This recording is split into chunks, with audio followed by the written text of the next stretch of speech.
This is Monday. As far as I know, we are live. Okay, live, am I? Good. Yeah, across the street.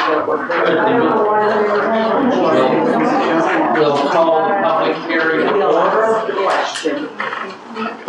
And we respectfully acknowledge that we live and work in Mi'kmaq as steward of the ancestral territory of the Mi'kmaq people. We are all treaty people.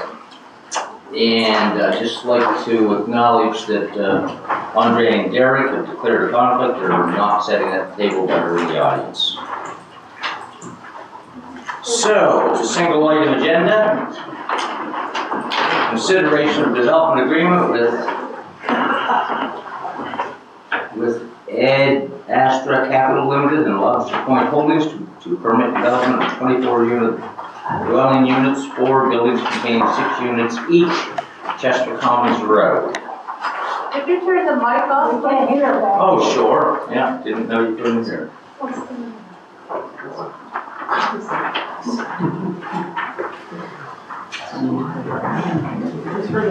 Usually people can't hear me.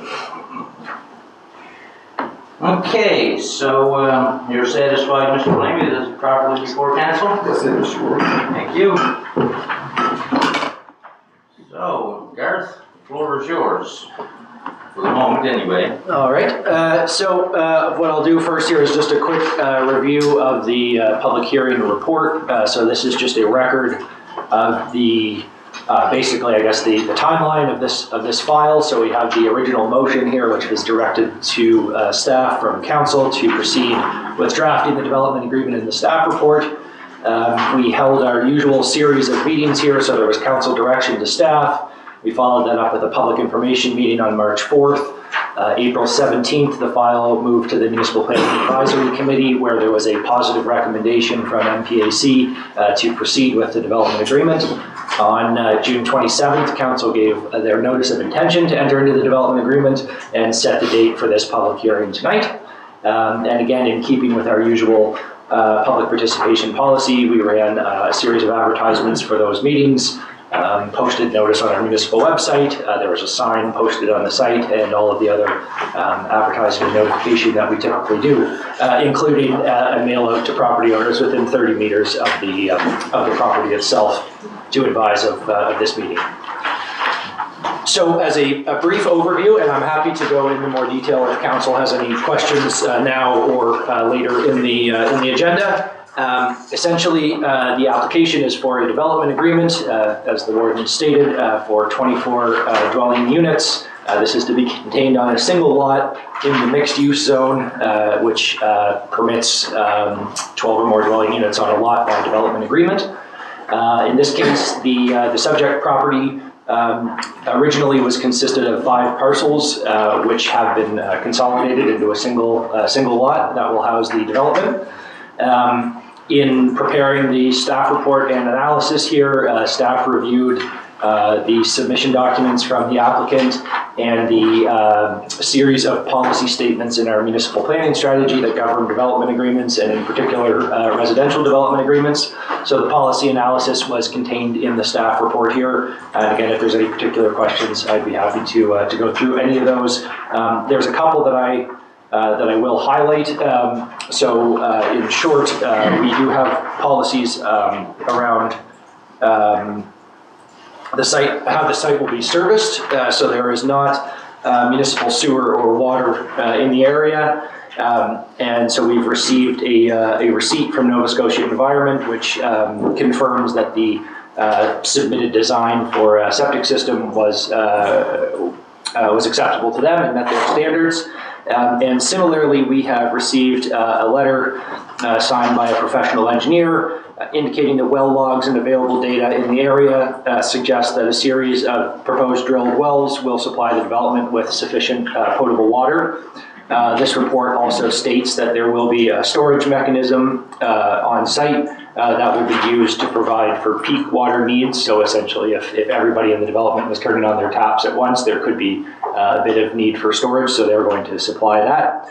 And the report also mentions that due to the quantity of water withdrawal that likely will be required, there may be further permitting requirements from Nova Scotia Environment around water withdrawal permits, and so that would all, again, be subject to Nova Scotia Environment's regulations. We have language in the development agreement to state that the developer needs to comply with all applicable other, federal and provincial legislation.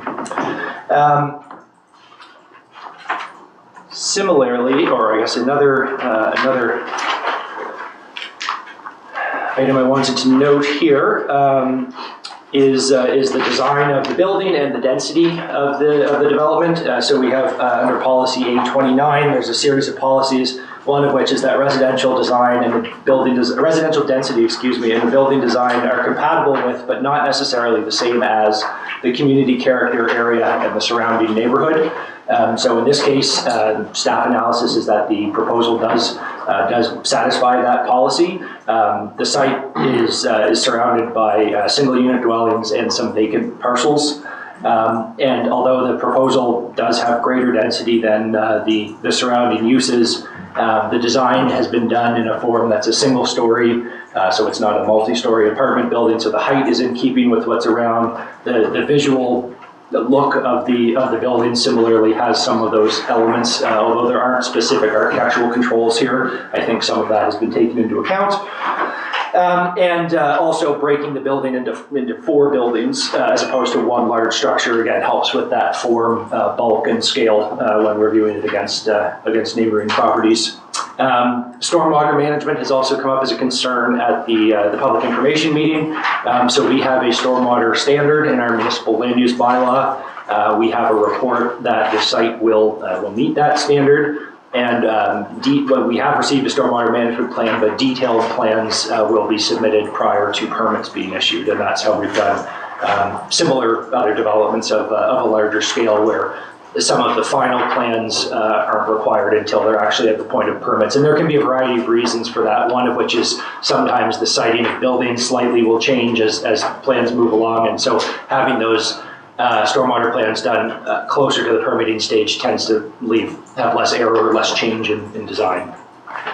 The final item that I wanted to mention here regarding policy is around the archaeological assessment. So we have a policy that reads as follows. When considering development agreements, council shall be confident the proposal is not premature or inappropriate due to, and again, there's a series of statements here. The one that I'm going to highlight is inappropriate or premature or inappropriate due to proximity to places of known or potential archaeological significance as indicated by the province. So as indicated by the province. So what we do in these cases is we send a copy of the site plan to Nova Scotia Community Cultures and Heritage, specifically to the Special Places Division, and they provide us back with comment, similar to the comments we would receive from, say, Department of Transportation, given that Commons Road is a public road. We send the plan to them and they give us back comments as to whether the access points are acceptable. Same thing here, we send that in and Special Places will, at least in the past, has advised whether there is or is not a known, it's a known area of high significance. In this case, the response that was received really was not very specific to the site. It was referencing landmarks, lakes, and the ocean, which are several kilometers in each direction. And really the comment that was received back would have applied to virtually everywhere in Chester Village. Staff have noticed over the last number of years that these comments have been becoming more vague and less specific. We used to actually get comments that would say, yes, there is known significance in the area, or no, there is not. Now we find that there may be, and so a study is always recommended. So I think council may want to consider this policy in the future, but as it is, we need to work through it. It is on the books now. So in my report here, I have said, so I should say, sorry, the applicant provided a letter when I provided this comment to him. The applicant provided a letter, which is attached in the package here, and essentially outlines his reasoning for why this additional study shouldn't be needed. And upon consideration, I agree that in this case, the policy has been met at its minimum threshold with what's been provided. Again, based on the wording of how the policy is, and that it is as indicated by the province and based on the comments that we have back, I think we've satisfied that policy. And so I don't I don't feel that we would need to go and have additional work done. Part of the reasoning from the applicant, which I would agree with, is that the site has had a history of development in the last 100 years. There have been buildings come and gone, and the site would be disturbed many times over, and that I would feel would reduce its likelihood as having something that's in an undisturbed state. Additionally, and again, I mentioned this earlier, we have language to say that all other provincial and federal legislation is required to be followed. And in this case, there is other provincial legislation saying if you're digging and you find something that you believe to be an artifact, you're required to report that to the province, and that may involve halting work and all of that thing. So I just wanted to make a point of that. And again, happy to go through any of the other policies if council would like. So as I mentioned, the file did go to the Municipal Planning Advisory Committee on April 17th. We presented the staff report and draft development agreement there. There were several questions and discussion points, but ultimately the committee did recommend in favor. And so with that in mind, that is a brief overview. Questions, council, before we move along? No? Okay, it's open to the public for comments at this point in time. Anybody wish to speak to council? Oh, hearing nobody?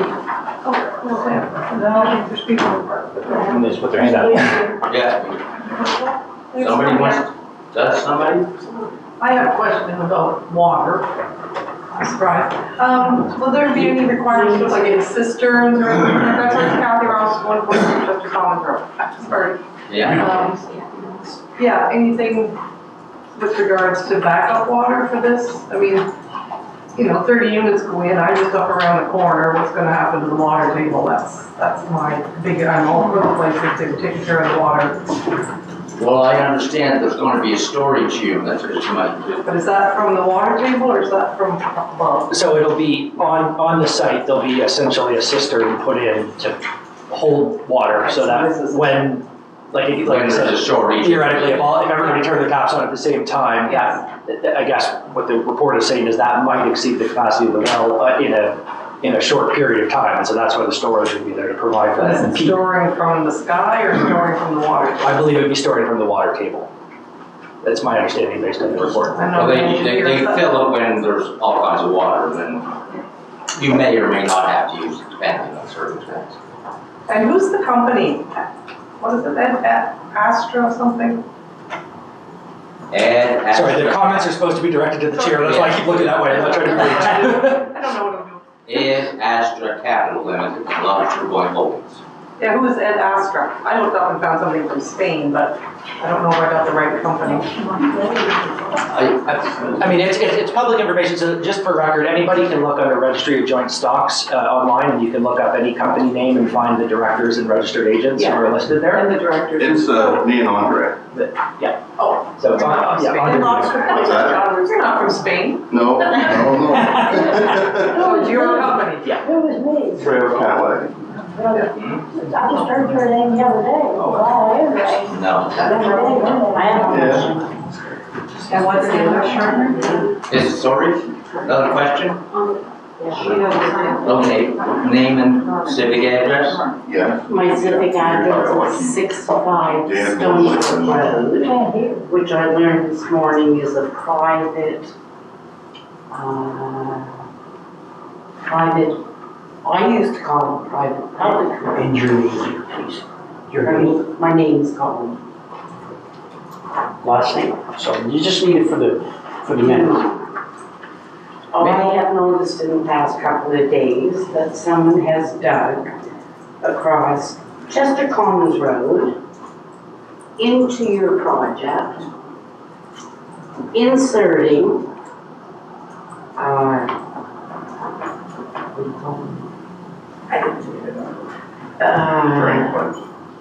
drain pipes, yeah, for lack of a better word, going on to where you're proposing. Well, I'm not familiar with that. Perhaps the developer could speak to that. This just happened yesterday. Oh, Yeah, and worked late into the night, last night, to cover the ditch that had the pipes coming out. Okay, Gareth, you're familiar? So this lady came to the counter this morning, so we had a discussion. So my understanding is that an adjacent property owner may have put pipes across Stony Brook Road, which is a private road, into the Lobster Point, Public. into the Lobster Point property. And what was expressed to me was that that was done with the consent of the manager from Lobster Point Holdings. correct. Okay. So that's That's all I know just about it. I don't believe so, no. If I may, we have a letter here requesting permission, and we have signed permission from Lobster Point. From the manager, not John He Risley. was away, so the manager was given authority. So you have permission to put that drainage in? Can I give that to you, if you want this? Yes, please. Why did it have to be done at 3 o'clock in the morning?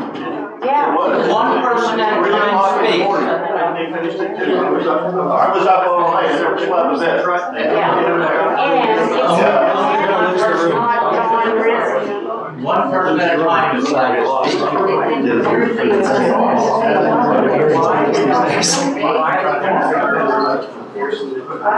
Yeah. Is it septic or is it wastewater? And it's from the manager, not John. Down, that it. They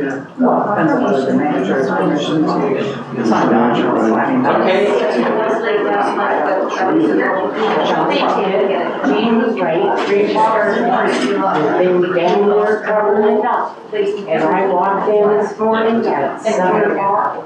Okay, just put in for flooding to address the flooding issue on her property. And she had permission from the property owner to do so. Oh, I was told this morning it was because of the road being flooded out. That road is not flooded out. That's not correct, that's not correct. When I was That's not speaking what with I this do. lady at the counter, I was surmising and trying to take a guess. Surmising. Okay, that's a good word. Next time we come, I guess I won't offer anything. I was trying to help you. Look, one person at a time. And Gareth has the floor, come on. I'm done, thank you.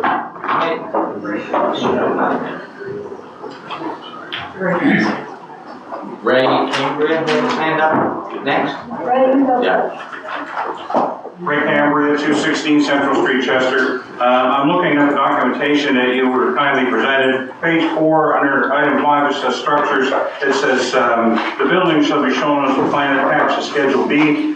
The Schedule B on the sheet I have, there's something quite seriously wrong with it. I can't see any buildings on there. It's like you took a piece of paper that was 4 feet square and copied one corner of it. I don't know, it just seems like it's unfortunate that you killed a whole bunch of trees to print this many documents and none of them are readable. Thank you. Okay, I don't know if you can address that or not, or Gareth? Go ahead. Oh, no, go ahead, I can pull it up on the screen. I'm not. Yeah. I mean, they're plan-sized documents. I think we would have to charge a significant amount for the cost, which we have the authority to do. If that's the desire, please. Why bother going to court? Please, Gareth has the floor. I think I'm done, thanks. I don't need to say anymore. Yeah, I think it was just a printing error, the person who printed them didn't realize that they were plans. Well, no, we don't normally print plan-sized copies for these No, but copies. we could have, there's a setting where you can shrink them down, but it still would have been difficult to read. Was there a particular plan, Mr. Cambria, that you would like displayed? Was it the site plan or one of the other images? Okay, ma'am, you had your hand up.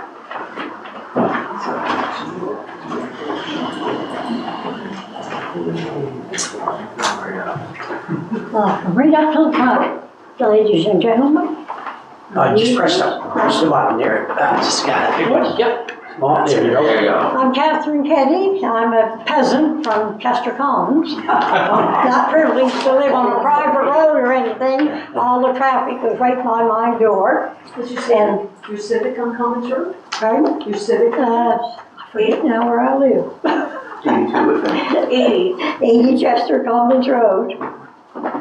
I'd just like to make a few comments about the road access. Property of the proposed development lacks suitable road access for associated vehicle and pedestrian traffic. The existing roadway is a secondary unpaved road of tar and sand, hard surface. It lacks lane division. It has a dangerous 90-degree blind turn with at least 5 abutting private driveways. Increased road traffic presents vastly increased collision hazard at this blind corner. This is a life and death issue. The existing tar and sand hard surface of the roadway lacks durability for such increased traffic volume. This will cause increased potholing and fragmentation of the tar and sand hard surface. The existing roadway shoulders are very narrow. Increased vehicular traffic will present vastly increased hazard to pedestrians and cyclists alike. This is certainly a threat to life. Existing residents will be discouraged from walking in their neighborhoods, so they would need to increase use of their vehicles. This is also counter to the current trend of encouraging people to walk and bike as a means of transportation, recreation, and physical fitness. Drainage. The existing roadway ditching is barely capable, and there isn't any in most of that road, of handling existing runoff during heavy rains and spring thaw runoff. Ditch water levels have been known to nearly reach road surface height. Additional road surfaces, paved or compact dirt driveways and parking areas will decrease local water absorption of the land and cause increased runoff, which should exceed capacity of existing ditching. This would cause flooding of existing properties and could cause erosion of the existing roadway, ditches, and existing properties. Increased siltation of ditches is also likely. Recent heavy rains in Nova Scotia have caused devastation of residences, commercial properties, and entire communities. Should not Chester Municipality not be seeking means to decrease potential flooding events rather than increasing chances of them? Remember Johnny Cash's song, 5 feet high and rising? How high is the water, mama? That's what's gonna happen if we listen to all our weather forecasters. 5 feet high and rising. I remember the song. Water supply. It is well known that the Chester area has been suffering a water shortage and water quality problem for many years. Such a concentrated development would add to this problem. And there's measurements here, but I won't go on. Over a 1-week period, for concentrated housing in an area lacking water and sewage services, this is a huge volume. What is used? One person is stated to use so much water per day. So it's really going to be increased. If you have a family of 5, they use a lot of water in one day. This would be a huge demand of local groundwater or artesian supplies. This brings up the question, will the groundwater or artesian supply have sufficient capacity for this volume of consumption? Will existing residents suffer increase in dry wells? Drought conditions must be considered. If existing wells go dry as a result, who will pay the additional costs of remedies, such as increasing well depths, digging and drilling of new wells, constructions of cisterns, and delivery of clean potable water? Will existing residents face lengthy and costly legal battles to make claims of decreased well water supplies and encounter difficulties to prove their case? Will Chester Municipality and/or the developer absolutely guarantee no hassle costs, free resolution, even to the extent of purchasing affected properties at fair market value prior to the development and pay all associated costs? Will they post a bond of sufficient value to cover all such costs? Will they guarantee that affected properties that might be purchased will not be used to expand the project and cause the same problems for more residents? Will Chester Municipality and/or the developer post a bond to cover costs of any such effects? Chester water generally has high iron content. The proposed development could require a treatment plant to remove waterborne iron. Has anything been done toward that? Toward getting the iron out of the water? You're speaking to council and we'll ask the question. Oh, who wants to answer? Is there an answer for that question? I don't have it just yet. Has anybody said anything about the iron content in the water? I'm unaware of any. We have what I call a salt machine we have to use, or we couldn't use our water. So if other people here that live up there have Well, if they iron problem? If they have high iron, they'll have to deal with it just like everybody else does. So that, if they have to use some of these machines, that's gonna take extra water. Extra water. This would add to consumption and disposal demand. You've got to get rid of that salt water somehow. The Chester sewage system does not service the site.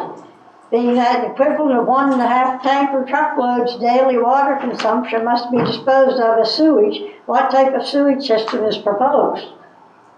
Will it be an underground leaching field? Isn't nobody supposed to answer questions here tonight or what? Well, they'll have to have a system that meets the provincial regulations for sewage disposal. Well, we'd like to know what it is. Well, I haven't seen it yet. Well, and you're gonna pass the thing tonight? Well, they wouldn't design and develop a sewer system without knowing they were gonna be able to build. Well, we would like to know what type it is. Are we going to hear machines running all the time with that working? It's going to be my next door neighbor. That's going to be my new neighbor, is the waste products of this bunch of people that's going to be living up there. I'm Where assuming it's now an the deer, exact sewer system. where now the deer and the antelope play. There's deer up there, there's pheasants, you're going to ruin the wildlife. There's been acres and acres of trees cut down now, and Mr. Lobster Point has carbon-producing animals, cows and bulls up there producing carbons. That's who we're dealing with. Increased noise levels. Such a concentrated development would cause increased noise due to traffic and various activities of residents. The existing neighborhood at present is relatively quiet. This is a positive feature enjoyed by current residents, and this would be very much degraded. On the real estate market, concentrated housing development is generally considered as negative to existing neighborhoods of single-family homes. Due to mentioned negative effects, existing residences will become less attractive to potential buyers. Existing residents will certainly suffer decreased value of their current housing assets. Indeed, existing properties could become impossible to sell. Such decrease would also mean decrease in municipal property tax revenue, which would mean decreased municipal services. Will Chester Municipality and or the developer fully compensate existing residents for all such loss in property value? Will claims be settled quickly, hassle-free, at no cost? Will they post a bond of sufficient value to pay for such loss?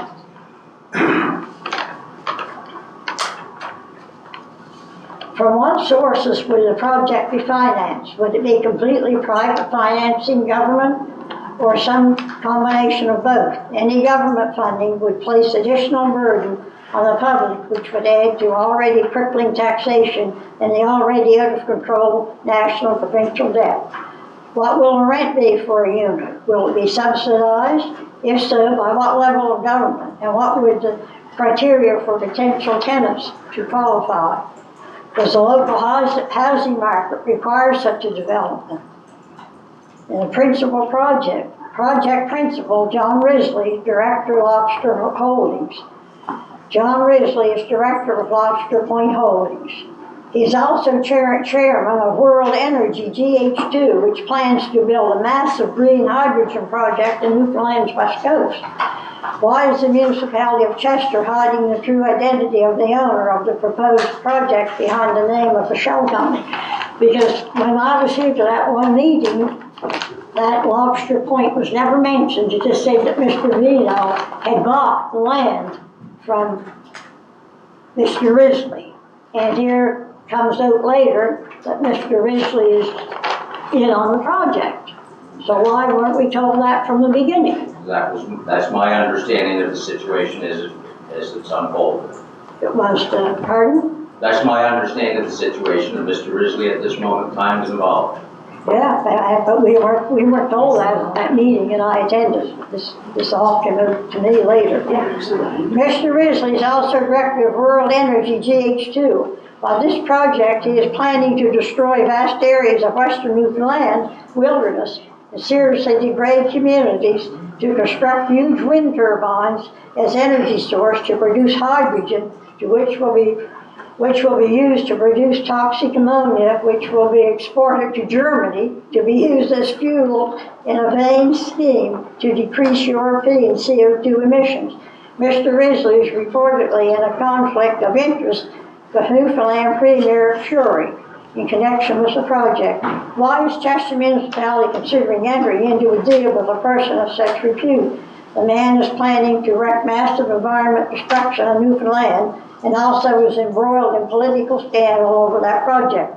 How can council and residents trust such a person considering this delinquent record? Premier Andrew Fury left, says the World Energy GH2 executive denies conflict of interest involving Fury's fishing trip. Group wants to see hydrogen shipped by end of 2025. And this is from the CBC News, posted October 28, 2022, and last updated October 28, 2022. Premier Andrew Fury left, says there is no conflict of interest after he stayed at a lodge owned by John Risley for a fishing trip. Risley, chairman of Rural Energy GH2, was working to create a hydrogen plant in western Newfoundland. One of the executives behind a proposed plan to create a hydrogen plant in western Newfoundland says he doesn't believe the connection between Premier Fury and the project's billionaire chairman is a conflict of interest. Their connection was first reported earlier this month when news outlet All Newfoundland Labrador reported Fury and his father stayed at the Richmond Hitch Lodge for a fishing trip in July 2021. The lodge is owned by businessman John Risley, chairman of Rural Energy GH2, a company looking to set up a wind-powered hydrogen ammonia plant on the Port Peninsula. The proposed project will cause many problems, difficulties, and dangers for existing residents of Chester Commons. It is incompatible with the current kind of residential neighborhood. It must not be allowed to proceed. And I do fear for the wildlife. We have many deer there, we have pheasants, we have a few birds around, and that's all going to be torn down. I think it would make a nice little park. If there's any money to go around, maybe the municipality would give us poor people up there a little park we could enjoy. Instead of more people, you're going to need more Can we police. get a copy of your letter, ma'am? I can send it by email. Okay, thank you. Thank you. Thank you. Anyone else wish to speak? Can I just ask a couple questions from here? Sure. Just state your name and civic address. Just Amber Kenny, 3870 North Street. yeah. So just looking here, just about the garbage, is there any, sounds like it's just gonna be like roadside pickup. Would that be typical for something like so many units? It seems like it could get messy without like say like a holding bin or something like that. Well, I haven't spoken to staff yet, but typically it would be roadside pickup. But there are some developments where we do provide the larger metal boxes if there's sufficient waste there. So as it develops over time, we may or may not do that depending on the requirement, the need, I guess. So also, I just want to understand the water situation. So I know at the council meeting that I was at, the council voted 3-2 to move this forward. Yes. And one of the things suggested was that wells should be drilled to see if there's actually water available, as I understood it. But apparently they don't need to meet that threshold, so it could go forward without that. But my question is, how do we discover that If there's a water shortage and they don't have sufficient water, that would be a different issue and that may stop development. And then what happens? So they kind of start construction, then they realize it, and then what happens? I know we did discuss that, and if they drill wells and there's no water there. I mean, that's the same as As if any you build private a house. development. And what typically happens is you keep looking and you find water somewhere. Or the project doesn't proceed. If there's no water. Right, yeah. And my understanding is also that legally, we do not have the authority required to have someone drill a well in advance. We have a tabletop study from an engineer, and our policies say qualified person. An engineer would be a qualified person. And there is always uncertainty about water. It's never a sure thing until there's holes in the ground. Even if you build a house, I mean, yeah, we can't guarantee there's water. That's right. Right. So also something I want to mention is I'm comfortable because Andre's here. But when we speak of an engineer that did the testing, are we speaking of Able Engineering, like Andre's company? I don't believe that was, I don't know. I don't know if I should answer, like if I need to answer that, I can, but I don't know. Well, I think Sam? people are interested, right? Sam? Public. Can we? Should that not be FOIPOP to FOIPOP? Normally application documents like plans and things that aren't part of the package would be FOIPOPable. The specific report on the water isn't, no. I mean, I can answer it. It wasn't on it. Okay. Well, that's. It was It was a qualified Nova Scotia engineer who was not Andre Vino. Everything looks good on paper. I had some papers. That it? Yeah, I have a question now. Hi, Stephanie Robinson, 103 Chester Commons. Yeah. Can you elaborate on the road situation a little bit more? Everything I read has like 2 sentences saying the road belongs to the province. Yes, and we have a letter from them where they indicate that they have no concerns with the development. They have no concerns. That's correct. So between all the extra traffic of 24 families and never mind how long is the construction supposed to take, trucks, bulldozers, whatever you want to, how is that all going to work out?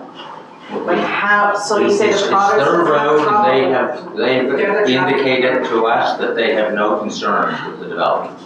So council doesn't have any concerns about the residents?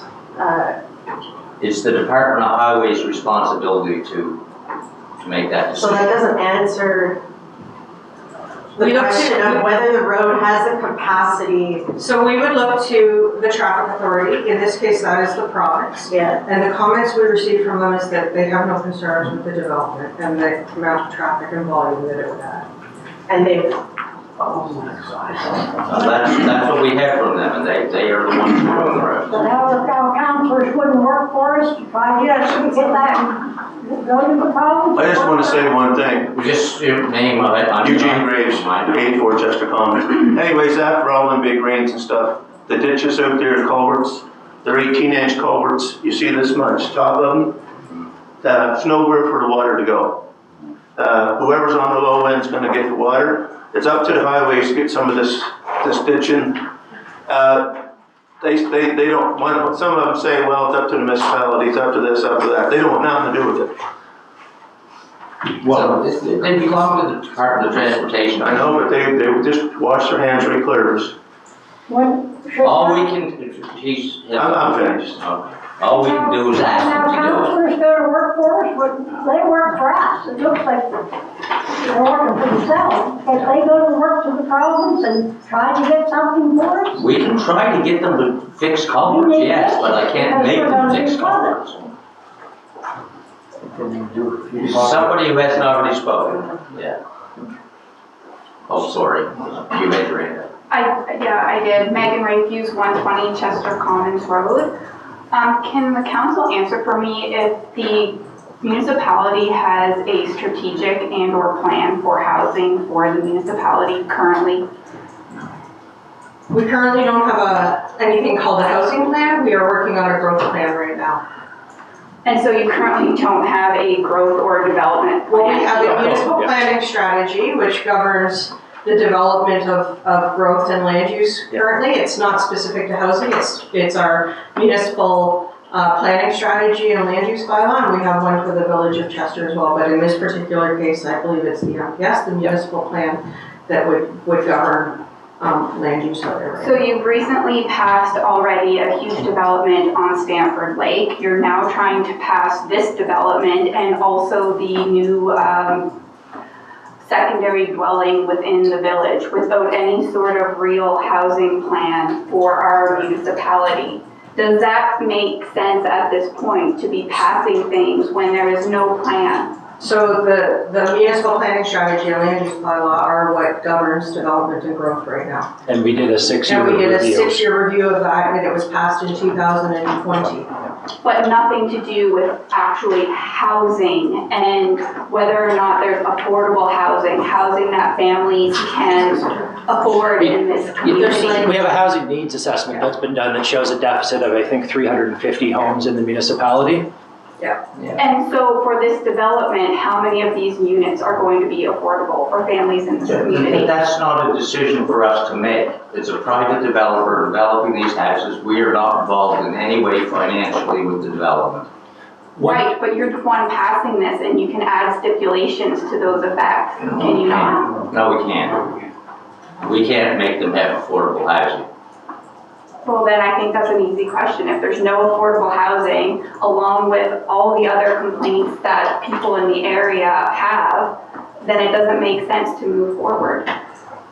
The community needs affordable housing, and if we can't include that as part of this development, then it doesn't make sense to go forward, along with all of the other issues, the roads, which you clearly have no concern whether or not the residents feel that they are adequate or not. There's no active transport, there's no sidewalks, there's no, nothing linking the community trail to the sidewalks that are existing or to this development.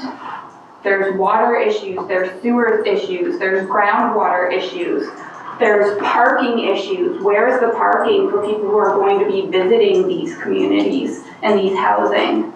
On the street that barely can handle the traffic that's on there now?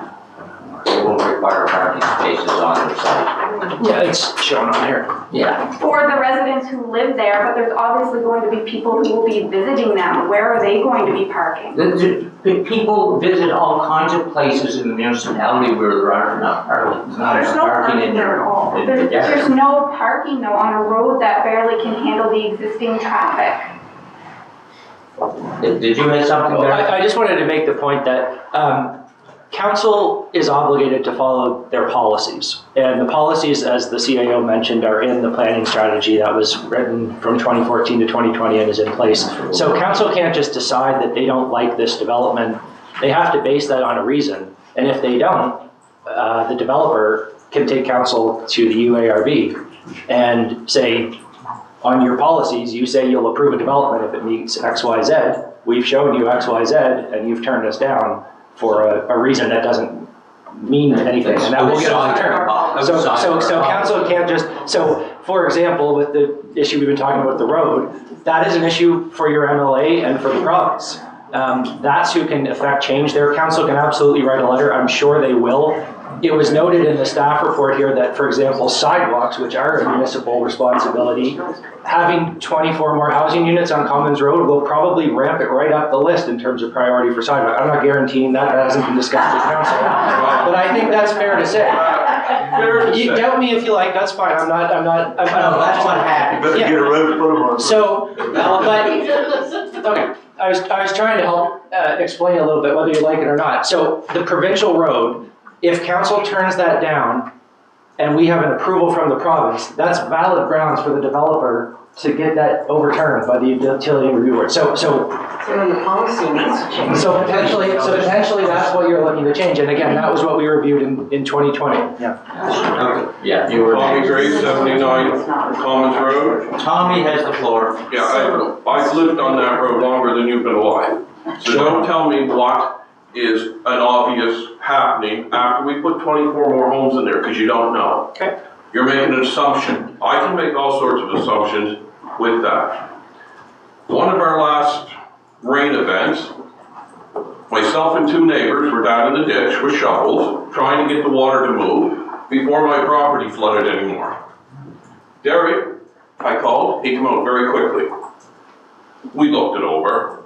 Department of Highways, whoever came to the site, the answer I got was, I'm supposed to go across the rail bed onto Hassan's property with a level, pick the low point, see if my property, if is high enough to drain down there. This is what he suggested I do.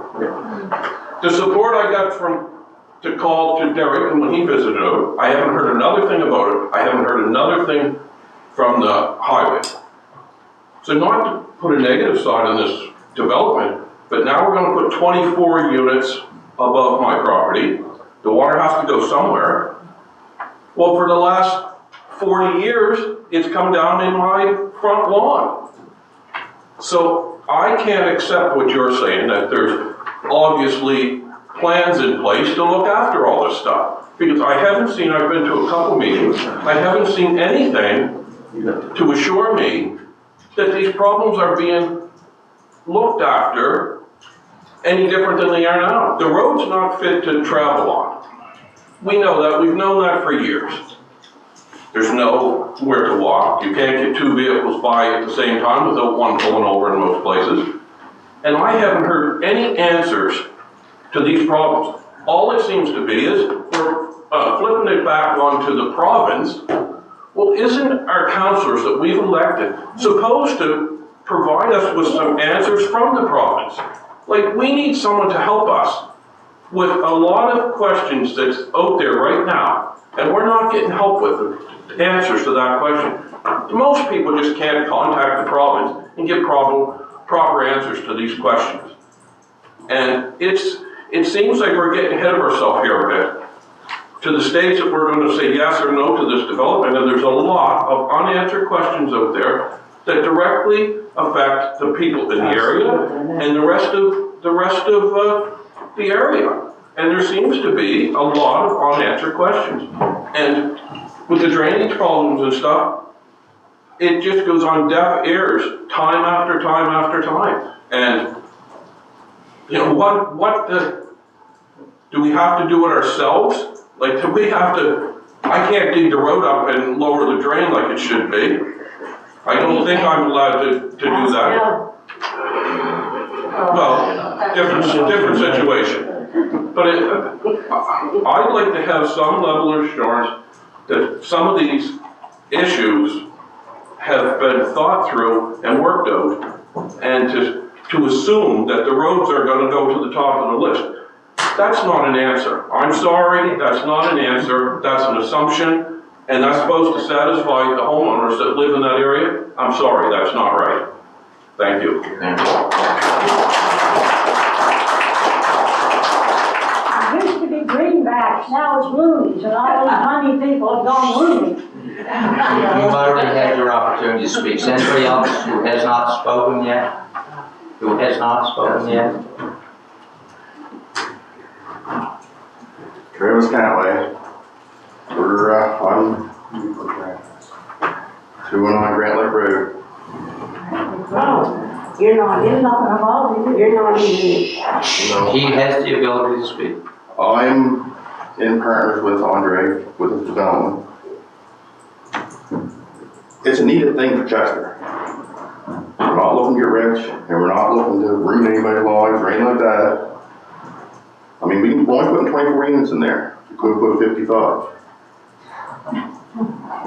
We could. I know, but that's really nice. And like, it could be worse. It could be worse.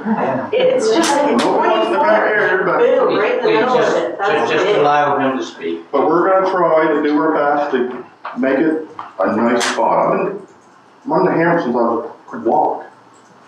And we're gonna do this, if we can, if you allow us. No. But we need housing in Chester, and we need affordable housing. Putting all these roadblocks up doesn't make it affordable.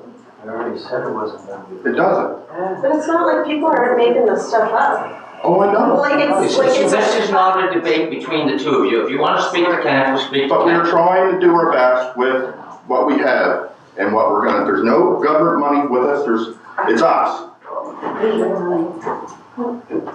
There is no government money. We're putting it all in ourselves. And we're gonna do our best to do the best job we can. And hopefully, We can come out and have a nice project and have affordable housing and try to grow Chester a little bit. Instead of having it just, it's 24 units. You're telling me we can't build 24 more homes in Chester? We should be able to. Thank you. Thank you. Originally back to, originally going down that house, it has 40 people. Okay, you want to, Tara just wants to speak to the sidewalk issue. So I just wanted to mention for sidewalks, currently in our capital plan this year, there is some plans to do design work for some sidewalks along the Commons Road, and I believe this, it goes out to this. Where on the road? So we're still in the design phases of it, so it hasn't been tendered, it's just one of our capital projects we've identified. One of the projects.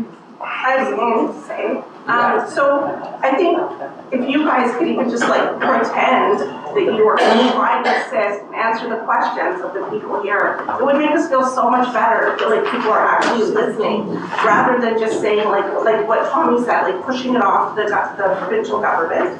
But also, I don't know if this is an issue for like here or something more private, but Kay, my mother-in-law, she has an issue with a lawyer before the council about a piece of land that's behind her home that connects to the trail and would be basically a throughway from that road to the trail.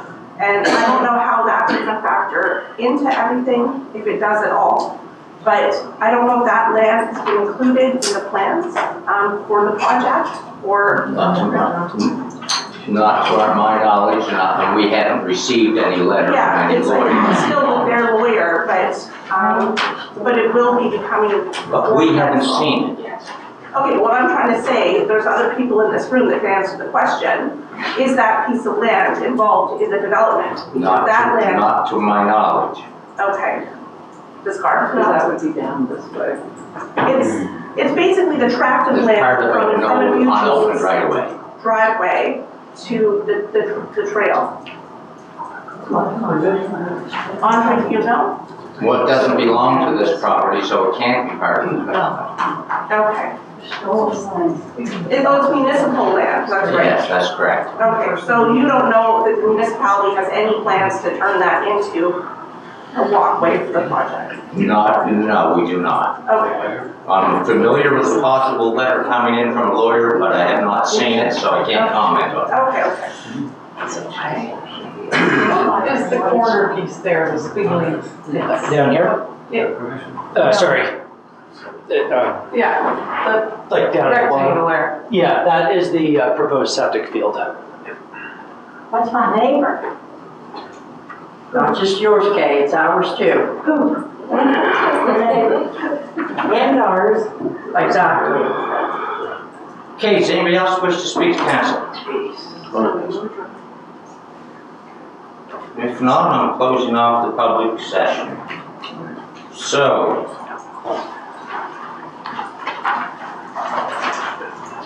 we've heard a lot. Questions from council itself? I'd just like to mention something, Matt. I sit on the SHAC committee, which is South Shore Housing Coalition, that had been for 7 years. And I mean, it doesn't take a rocket scientist to figure out we need more housing. And we have no, as been said, we cannot make a developer build affordable housing, but when that developer builds something, there's more units so that those person that may be in a lower income bracket but have seen change in their finances can move to that, and that'll open up housing. Because if we don't start somewhere, the housing situation, and we get it all the time, and why aren't you doing something with housing? And to Tommy, to your point, you say, well, it's a provincial responsibility. Well, we're trying to do our best here. This is, the provinces shirked their responsibility to build public housing like they were supposed to do in the 70s. It was given to them, they dropped the ball. So now they're saying, we're giving you all kinds of tools to do it in some fashion. So this particular development has met all the requirements they have built. And I know you have concerns. We had a public meeting last week. If you're not going to develop Chester, in the village. Where else are you gonna, I mean, there's only so much land here. I mean, I'm on the municipal planning board as well, and I was in favor of this project, and With the rest of the minutes. You build more after George. This is not open to the public anymore. anyway, that's all I have to say. That's all I have to say. Yeah, Tina? Sir, just a comment, I have other comments, but I'm just gonna piggyback on what Councillor Asa was referencing. Yeah, Glad to be heard. So just to piggyback on Councillor Asa's comments around housing and housing stock. Housing and housing stock. You're on there. Housing and housing stock. I know with the dream that we have in New Ross with the community care center, the idea as well will allow, we're hoping, will allow people that don't need such a large home. Maybe their family's grown up, they've moved on. Individuals or couples can move into an apartment that's smaller, and that would open up that additional housing stock in terms of that home. So for me, it's a bit of a domino as well. So just again, to reference Councillor Asa's comments around housing and housing stock, and the lens that he's looking through right now in terms of Social Housing Action Coalition, I respect those comments, Adela. So that's just what I have to say now. Boyd? Yeah, I just got a few comments. It's not the first time. There you I'll go. try to speak like, not the first time I've been put in a position where a room full of people don't want something. It happened in my community in Hubbard's. Our guidelines and our bylaws allowed it, so basically our trailer park was there. Every person I think that lived around it did not want it. But it met the rules and regulations of our bylaws and our zoning and all those things. And not what I see here, there's been a lot of good points brought up, but I haven't seen anything that violated those. I know the road issue, I agree with you. Maybe this development will help them come in and fix the road, I hope that happens. But my understanding is it meets the zoning, highways approved it, they need permit after permit as they move the project forward. For sewage, all those things that have to be engineered, approved, and water has to be approved, all those things have to happen. I just see myself in a position again, like I was in Hubbard's, I actually made the motion to approve that, and I was not happy with it, but I had to make that motion because as a council, we have to follow our own rules, our own guidelines, or we're putting our whole municipality in a position to be sued. And as a councillor, I'm not going to do that. So what I've heard and the reasons against it, they're all good reasons, but there's really nothing for me personally to ask, I guess, to postpone the decision because we need more information for a particular thing that I think hasn't been approved or isn't done right. I haven't seen that. Maybe another councillor has, but that's where that's the position I'm going to become. Thank you. Thank you. Sharon? Yes, I'll have to agree with Floyd on that. You know, we have our regulations to follow. Certainly the drainage issue, maybe, you know, if you come to council with that, we can ask if they'll look at the road to help resolve that. It needs to be ditched. That may help, new culverts. But we can't stop the development because of that. So I think it's something, though, that we need to address to help. You know, we don't want to ignore it, but we have to follow our own regulations. So I'm comfortable saying that we will probably approve this. I just have another, just for the audience. If we're making the wrong decision, and someone, it can be appealed, everything. Not only can, but it can be appealed. If someone thinks we're doing the wrong thing, that we've missed something, and if we have, I'd like to hear it. But it can be appealed if someone feels that we've done the wrong thing for some particular reason, which I haven't seen yet. So because of that, I'm going to make a motion to give notice of intent to enter an development agreement with Lobster Plain Holdings Limited, property owner, and add after capital limit to facilitate development of 24 dwelling units comprised of 4 6-unit buildings and related accessory structures on Chester Commons Road. Do we have a seconder for that motion? I'll second the motion. Second. further discussion? No, I just mentioned this, and that is when you said that it can be appealed. It has to be appealed based on the fact that it did not meet our regulations. Policies, yes. Yeah, that's right. Any further discussion on the motion? All those in favor? Opposed, motion's carried. So if we have a problem with the regulations, how do we get those changed? Well, we're in the process of land use bylaw changes now. No, this is outside the When's the last time we did the outside the We just approved the Chester Village Plan in 2020. So if there's a specific, when you could make a presentation to council on the specific policies that you think need to be changed, the council can consider those. But other than that, we typically do a review every 5 to 10 years. This time it'll probably be around the 10-year mark, I would think. But anyone can request that council. Anybody can request that we change a bylaw. Yeah. Okay, now that's the only item on the agenda, people. So unless somebody has something on the rear, motion to adjourn. All those in favor, vote. Motion carries. If you